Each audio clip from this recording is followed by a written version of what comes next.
When it comes to the theme of murder in the cathedral,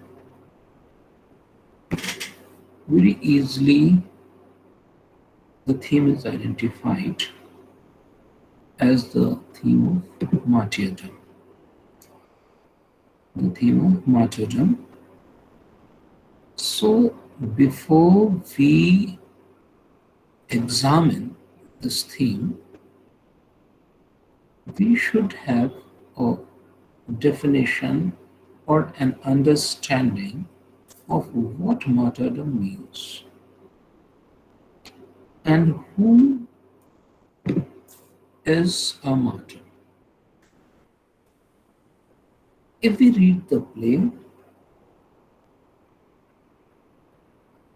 as well as some secondary readings concerning the spiritual aspect of the play, we come to identify that martyrdom is an action which is not at all different from the will of the God.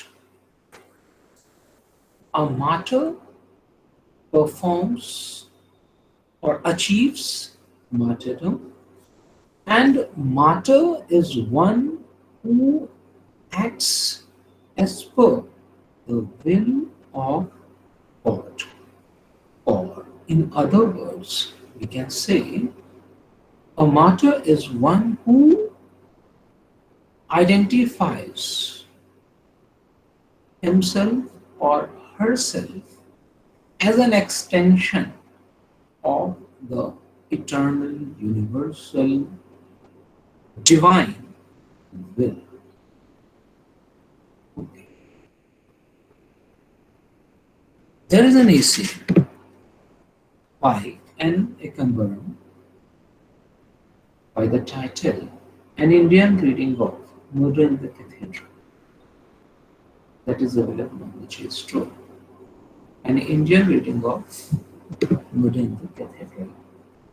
That may be a bit helpful in understanding this idea of that the individual soul is not different from the universal or divine spirit, divine soul, or God's will. Okay, we will discuss now this. The play. The play has the structure, three parts, part one, part two, and in between we have interlude.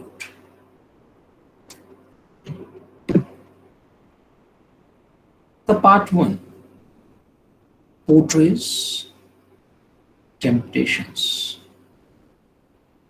In part one, we have tempters, temptations of which the martyr must undergo. The temptation which is to be resisted by the martyr or the protagonist. Okay. So here in this play, we see the first three tempters coming with the temptation of worldly things, material things. But the fourth one, who tempts the protagonist with metaphysical achievement, achievement of martyrdom. From there, from there, we find the inner working of the protagonist's mind. Okay? It is through the temptation that the protagonist becomes aware of his own limited understanding of words. You see, when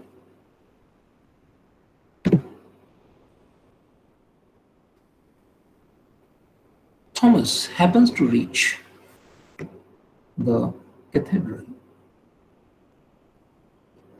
he utters few words, or I should say,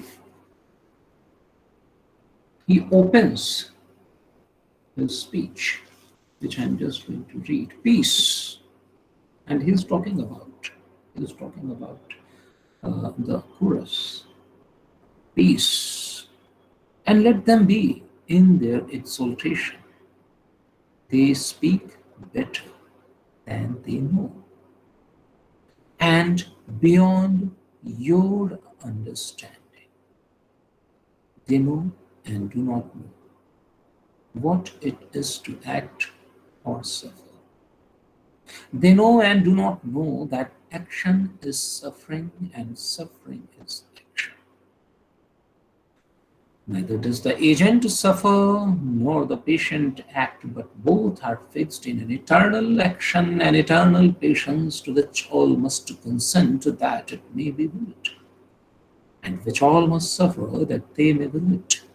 That the pattern may subsist, for the pattern is the action and the suffering, and the wheel may turn and still be forever still. Action and suffering and the wheel. So, what he says, he is telling about the chorus that they speak better than they know and beyond their understanding. They know and do not know what it is to act or suffer. They know and do not know that action is suffering and suffering is action. A number of meanings could be there of it. Okay. One meaning, one possible meaning, that action is suffering and suffering is action. What is action is suffering? If you act, you would get its responses as well. Action is suffering.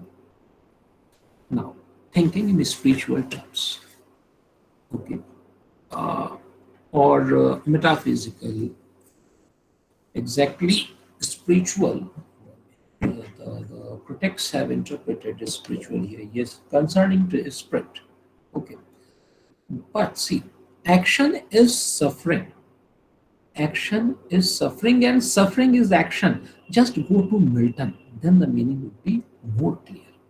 Milton, in his on his blindness, we find him initially complaining, and in the sestet, in the octave, he complains, but in the sestet, he takes back his complaints, and the conclusion he comes at, or he comes to, is that to go as per the will of God is to serve him well. Okay. When he says his state is kingly and thousand at his bidding speed, his state is kingly, thousands at his bidding speed, posted over land and person without rest. They also serve who only stand and wait. They also serve who only stand and wait. Suffering is action. Stand and wait, as Milton says. Stand and wait. Wait for what? Wait for the commandment of God. That is also an action. And action is suffering. Now see, if you act thinking that you are acting separately from the will of God, then in fact you are suffering. You are suffering its aftermath. Okay.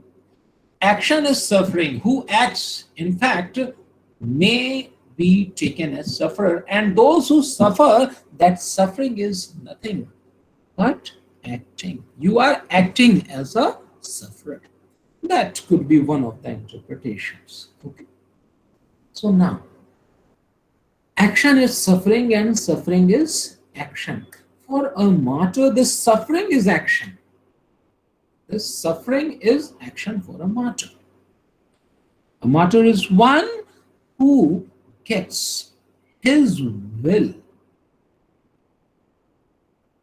centralized to the will of God, mixed with the will of God, who does not have any other separate will, who is there only to carry out the commands, to fulfill the desire of God. Okay.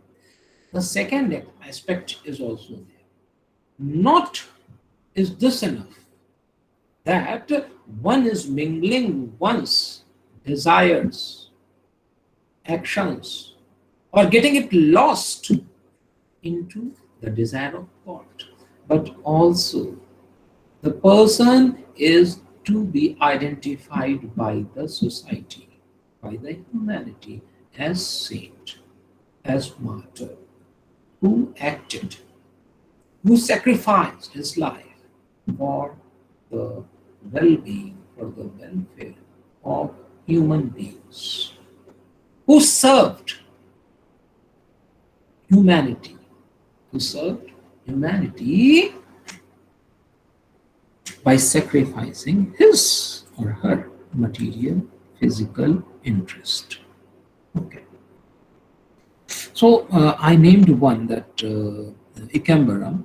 Apart from them, you can have some reading of Grover Smith, David E. Jones, Carol H. Smith. Okay. They may also be helpful in this interpretation of the theme of the play. So, so what is the point? That neither does the agent suffer nor the patient act, but both are fixed in an eternal action, an eternal patience to which all must consent that it may be built, and which all must suffer that they may will it. That the pattern may subsist, for the pattern is the action and the suffering, that the wheel may turn and still be forever still. Okay. So, on the circumference is always turning and the center is still. In fact, the center, which is the still, which appears to be still, it doesn't appear to be changing its place. This image is, or this image reminds us of, to a great extent, the poem, A Valediction Forbidding Morning. A Valediction Forbidding Morning by John Donne. There also we have not wheel, but circle and center. The center, which appears to be still, in fact, moves with the center. Okay. So here, what that the relationship between center is God, and the individuals, human beings. Okay. Anyway. So, the play may be deemed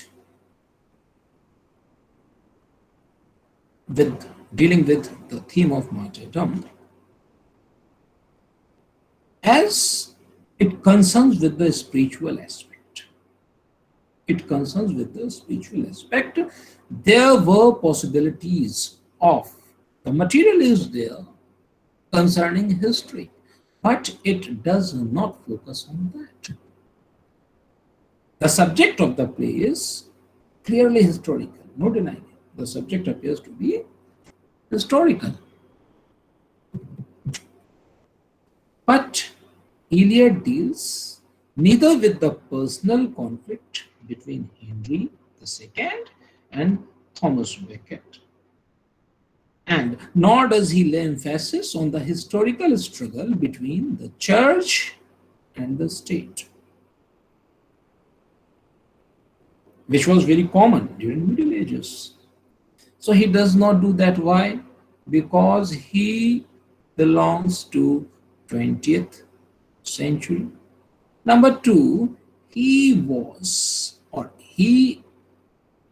with the focus on spirituality, as the play was not at all intended from the very beginning to be to be historical or political. It was meant for performance, religious. It was meant as a Canterbury festival. It was meant for performance on Canterbury festivals. 35, 1935. Okay. So the conflict between church and state does not assume at all major significant portion. Okay. Clash of character is also not present here. We see if knights at all, they are not individuals. They can't be deemed as individuals. Okay. In their own right. No. Eliot uses, or his use of martyrdom is in the sense of its original meaning. Okay. We have here in the play conflict, yes, but the conflict is not personal, political. We have here inner conflict and outer. Internal conflict and external conflict also we have here. Okay. As we find in Shakespearean plays, internal and external both. Internal conflict inside the protagonist of the play himself. The difference between Shakespearean protagonist internal conflict and that of Beckett, Eliot's Beckett, is this: that Shakespeare's protagonists do not or fail to come over their internal conflict. Their internal conflict leads them to their catastrophe. Okay? But Eliot's Thomas Winslow, he gets a victory over his internal conflict. Okay? When he says, now the way is clear. Okay. We find that he is now clear. His vision is clear. Now he knows what he is going to do. Okay. So what we find here, that internal conflict and external conflict here in this play is present there, but internal conflict is removed. It doesn't lead to the catastrophe or end of the protagonist's life. No. This we find ended. There is resolution. Okay. Sorted out. We see tempter 1, tempter 2, tempter 3, and tempter 4. Okay. All the temptations are nothing but the internal conflict going inside the mind of the protagonist. Okay. The first three he happens to very easily discard. But the fourth one, which comes with spirituality, is discarded by him. Okay. He gets very clear. And he says, just let me find the fourth tempter.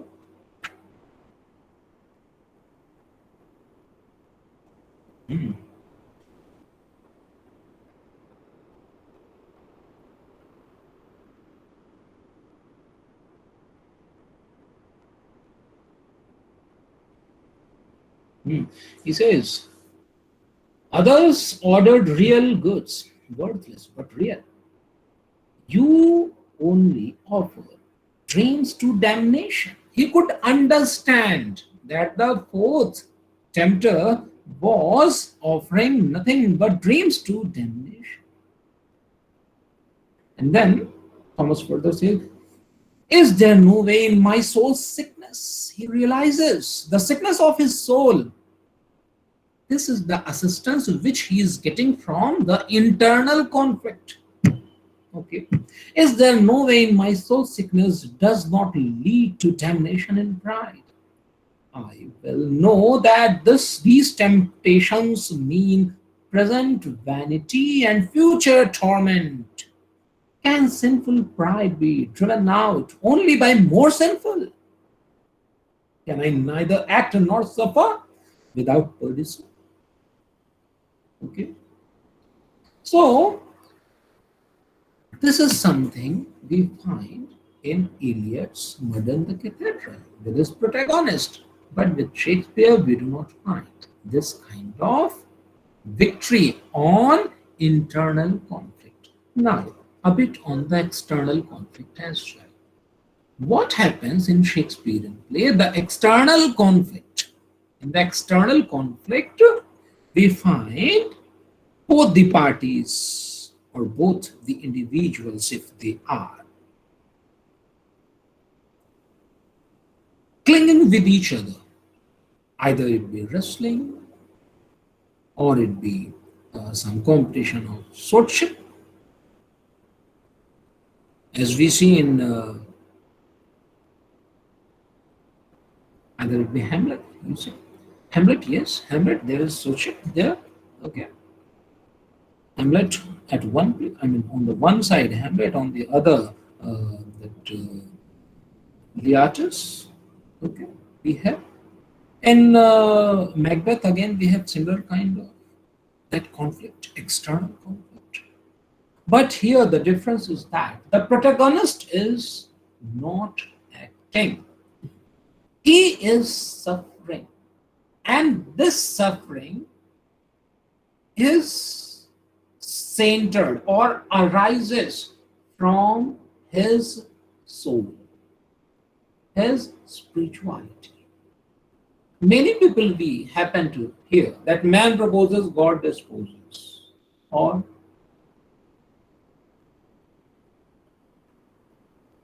as will be desired by the God, that will be taking place, that will happen. That is to say, the action must be submitted to God. The results must be submitted. That is to be indifferent, in fact. Ikambaram, whom I am talking about, or I just referred, talks about Sthita Pragya. Sthita Pragya. He compares this play or the philosophy of the play, the religious philosophy of the play, with the Indian philosophy of Advaitin given by Shankaracharya. Advaitin. That is, there is no difference between God and individual. Okay. According to Advaitin, that is very similar to Plato's idea. That is all individuals have souls, spirits, and it is nothing but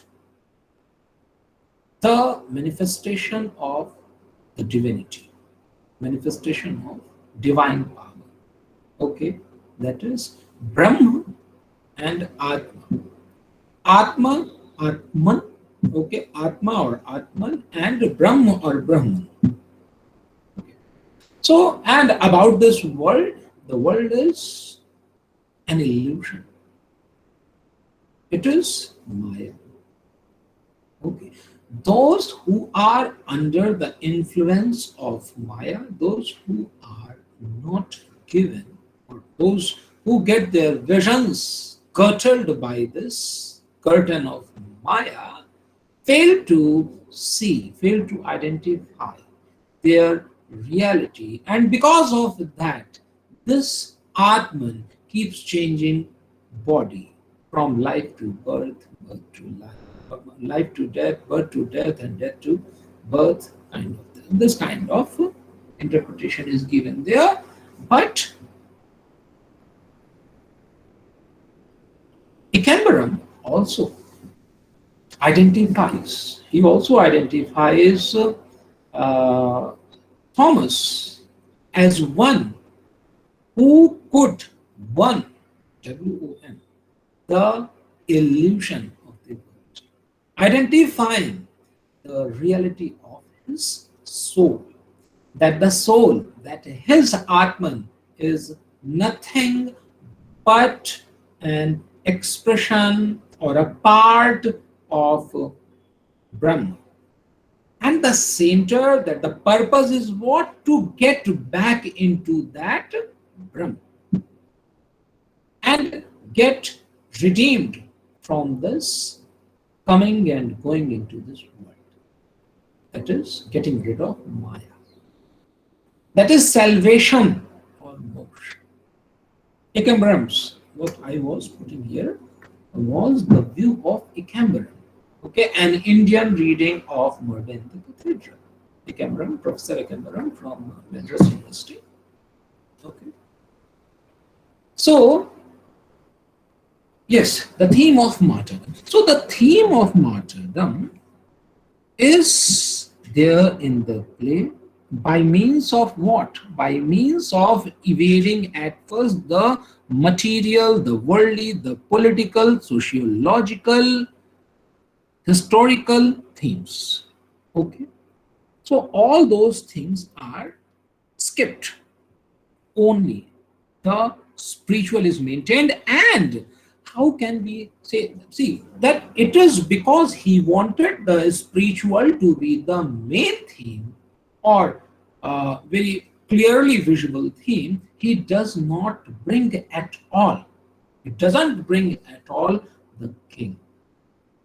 Okay. We find dominating personality of the archbishop. We find the three tempters, but they all are discarded. And real spirituality is to be achieved. Therefore, in order to make it clear what is spiritual in reality and what is spiritual in falsity, he brings the fourth tempter also, who tempts with the sainthood, opportunity of sainthood. Okay.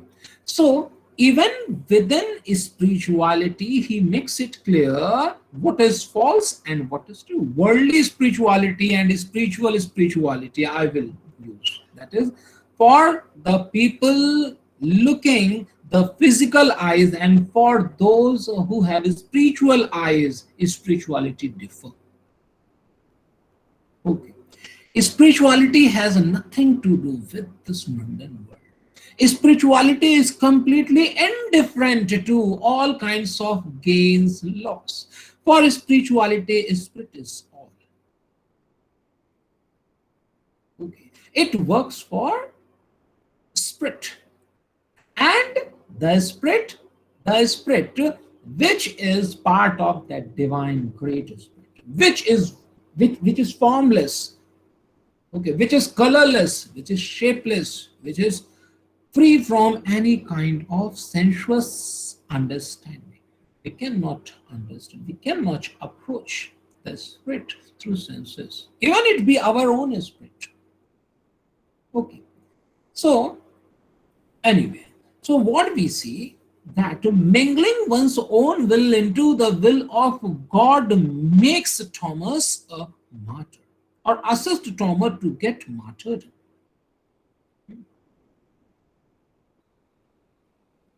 Another point, as I spoke of, what?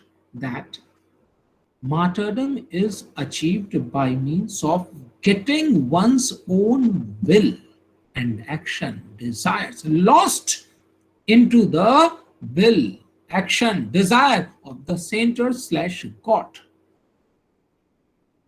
The other, I stated that the society has also to accept it, that the action, the of the superficially appearing something, an act, should go into the interest of society or humanity, that is the consent from society also appears significant for maintaining the idea of martyrdom. Another point is also to be added, that gets martyred he who becomes a martyr happens to witness the reality of God's power. The end of the play, we see either it be the protagonist or it be the chorus, the priest. Through them we see, yeah, that the priest, I'm sorry, the protagonist, that Thomas Becket happens to understand, or he becomes a witness of God's glory, and therefore he requests God to assist him in his further steps. Before he gets assassinated, before he faces the knights, he prays. He prays to God for helping him. Okay. Likewise, we see the chorus also. The chorus, which from the very beginning were very much desirous of not getting Thomas in Canterbury. The priest and the chorus both wanted that Thomas should go back or leave. Even the knights wanted that Thomas should leave the place. Thomas should save his life. But by the end, we find that all of them happen to realize the significance of this act. All of them accept that the act, which appears to be an act, though it is a divine act, not Archbishop's act, okay, that the act goes into the welfare of humanity, because he has, that is, Thomas has offered his blood as Christ offered. Okay, he shed his blood for people as Christ did. Okay. So, what we see that yes, in part one, the door of spirituality is knocked at by the fourth chapter. Okay. And here we see that he also, that is our protagonist, happens to realize that yes, he was under unconscious temptation of getting sainthood, the title of sainthood. But here only he realizes that this temptation was nothing but the greatest treason. This is the greatest temptation, the greatest treason, to do the right deed for the wrong reason. Okay. He recognizes the pride. Okay. Recognition of pride is there with him. As the implication of this strikes Thomas, he is aghast and cries out in near despair. What? Is there no way in my soul's sickness does not lead to damnation is pride? Can I neither act nor suffer without perdition? Now he has realized that he was possessed by the deadliest of sins, spiritual pride. He was approaching martyrdom in the wrong spirit. What then is the right way in which he should approach what may soon befall him? He knew that he is about to die. Earlier, he would have died as per his earlier inner working of mind for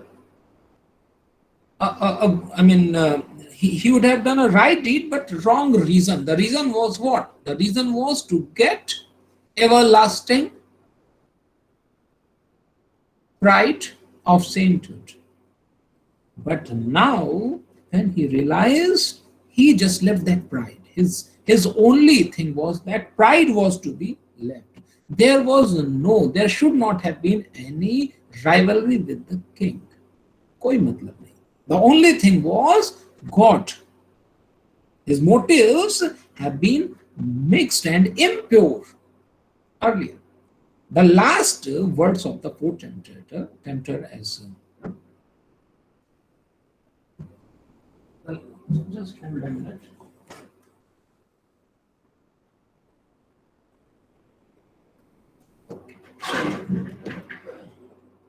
Somebody was knocking at the door. Okay, thank you. So, the last tempter says, you know and do not know what it is to act or suffer. And this is something similar to what Thomas has said about the chorus. You know and do not know what it is to act or suffer. You know and do not know that action is suffering. If you act, you would suffer, and suffering is action, and suffering is action. If you suffer as per the will of God, then it would turn into action. Neither does the agent suffer nor the patient act. Both are fixed in an eternal action, an eternal patience to which all must consent, that it may be willed, and which all must suffer that they may will it, that the pattern may subsist, that the wheel may turn and still be forever still. And this is the mystery of the working of the individual will of man within and at one with the will or purpose of God. God, in the tradition of Catholic interpretation, leaves man free to act. Okay. Lekin, yet that freedom is the freedom to do his will and to act in oneness with his purpose. You can think of Adam and Eve. Okay, paradise lost. You can think that Adam and Eve were kept in paradise. They were given freedom, but yes, at the same time, they were given some limitation. Okay, and when they acted violating the limitations, they had to suffer. Okay. So Becket had not understood the true implication of the words himself when he spoke to the chorus. He thought at that time himself to be the source of will.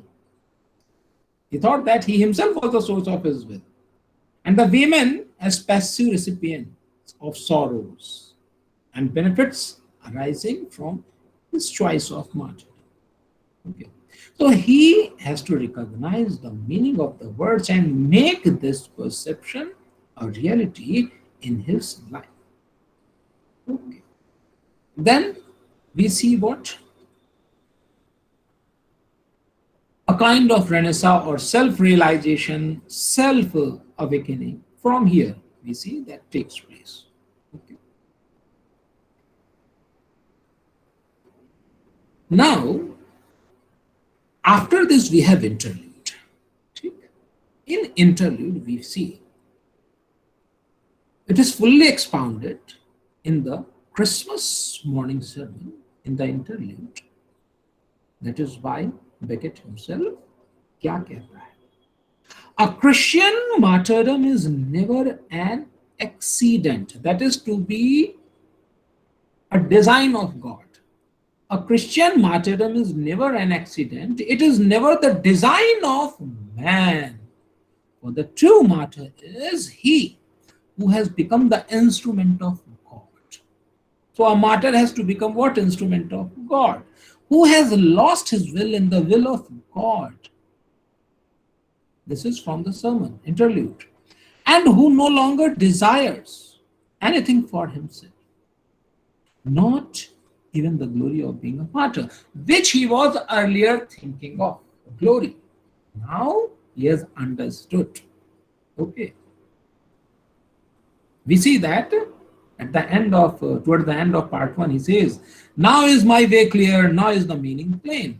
और बस यही वो चीज है. This is the only thing which makes him a true martyr, or this is not, it doesn't remain a tragedy. अगर बोले तो. Okay. So, part 2 now, after this interlude, part 2.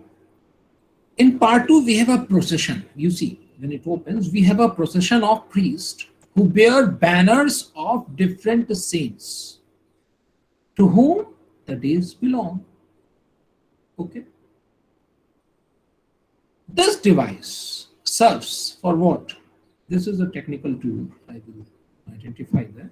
This is a device, and it serves not merely to denote the passage of time, but also to keep the theme of martyrdom and sainthood before us. Yes, obviously, with that we find only that the first one is a day after Christmas, then the second, then the third, and the fourth. That is to say, yet we are denoted of the dates. Okay, and on the next 29th, we find again a new martyr was to come into existence. So here we see it keeps the theme of martyrdom and sainthood. The theme of martyrdom and sainthood is emphasized. The liturgical form and the first priest words, जो बोलता है पहला, he lays down his life for the sheep, prepare us for the martyrdom. ये हमें फिर से, it again makes us ready to accept the martyrdom. He lays down his life for the sheep. This prepares us for martyrdom. Okay. Then another point which already I have talked about too, but see, in martyrdom, what happens? The murder takes place as a kind of ritual slaughter of an unresisting victim. He does not resist. He does not resist as in sacrifice, we see. Okay, he does not resist because he does not escape. He does not try to save his life. Ye sari cheezein hain. He takes everything as a design of God. Okay, the martyrdom requires the fulfillment of two aspects. Kam se kam. Initially, many a time I have stated. So, the first aspect can be that self-realization in learning to accept martyrdom in the right spirit, which has been done. Okay, he has fulfilled. And every martyr is a witness to the efficacy of Christ's sacrifice, a gesture of love in response to the divine love revealed in Christ. As is stated here, his blood given to buy my life. Okay, his blood given to buy my life, my blood given to pay for his death, my death for his death. So, thus does Thomas fulfill his part in the eternal design. He fulfills his part in the eternal design and the significance of martyrdom to common man, as I stated already. So, there we find what? Our chorus speaking there. They accepted that whatever happened earlier, they were resisting, they were trying to escape, but they are willingly or unwillingly brought into this design of being the witness of this sacrifice, of this martyrdom. Okay, and they also accept. So, the death of Becket has not been treated as a historical event. Obviously, spiritual examination of the nature we did. Horus in the play is representative of mankind, small folk who live among small things, as they say, living and partly living. Okay, the women are instinctively aware of portending disaster and fear. They are being pulled towards events which would bring disruption to their settled ways of life. Okay, they say, for every evil, every sacrilege, crime, wrong operation, and the excess itch, indifference, exploitation, you must all be punished. So must you. We find this in the play, that is everyone is responsible. This was said by Thomas. Okay.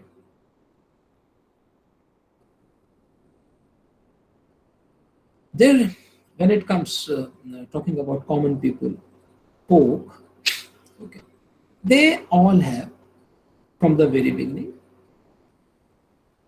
knowing, they were knowing that some melody is coming upon us, for us the poor, there is no action but only to wait and to witness. They do not know that this suffering, this witnessing is also an action. Oh Thomas Archbishop, save us, save yourself that you may be saved. Destroy yourself and we are destroyed. Okay. But later in part 2, they admit that his sacrifice is necessary. There is change in attitude. The peace of this world is always uncertain unless men keep the peace of God. And the world must be cleaned in the winter, or we shall have only a sour spring, a past summer, and empty past. Okay. Or the best part is after his murder, when the chorus realizes it is not we alone, but the world that is wholly foul. They identify themselves as foul because they feel that they witnessed only the killing of a person. They were reluctant to save him.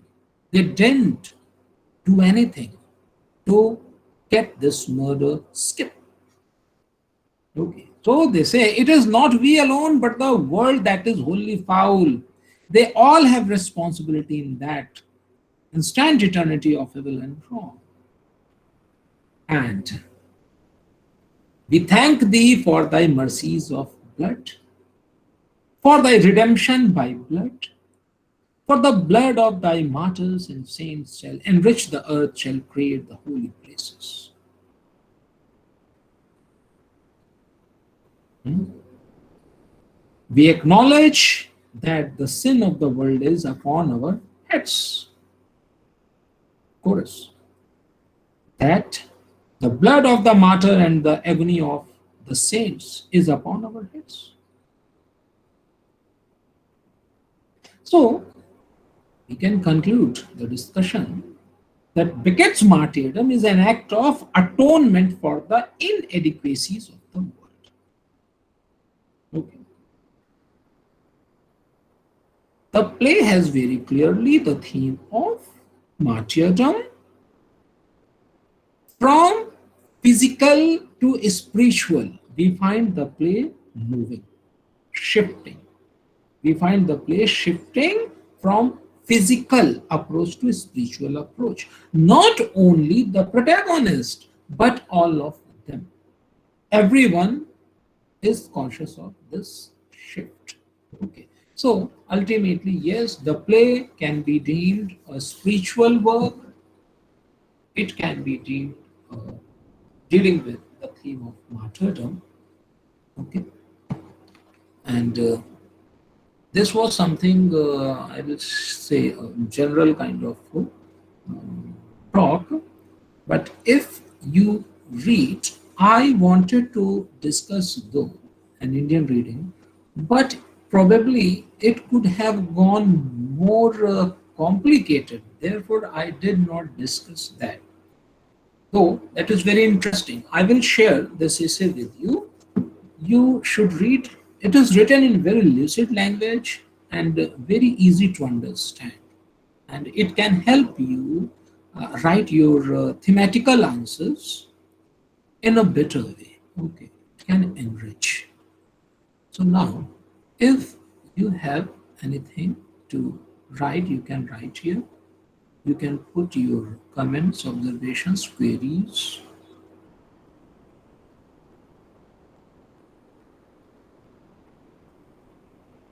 or we can depart.